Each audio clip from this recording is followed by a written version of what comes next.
तो कैसे हो मेगाबाइट्स। आज हम बात करने जा रहे हैं उन 3 हड्डियों के बारे में जिन्हें बनना तो मोटी चर्बी है लेकिन बन नहीं सकते। तो आप यार इन दोनों की थोड़ी धुलाई कर लेते हैं। अबे से मिलो, ये मेरा स्कूल का बेस्ट फ्रेंड है और ये मेरी गर्लफ्रेंड है भाई। हाय। भाई तुमने वो कहावत तो सुनी होगी, लंगूर की धूत और कुत्ता की दुम ये कभी सीधी नहीं हो सकती।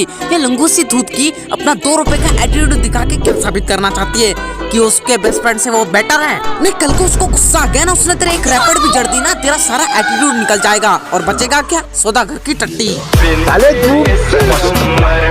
तो कुछ और ही समझ रहा था। तुम्हारा दोस्त हो, मुझ में से सबसे ज्यादा प्यार तुम किससे करते हो? ये भी कोई पूछने वाली बात है बेबी? ऑफ कोर्स मैं तुमसे ज्यादा प्यार करता हूँ।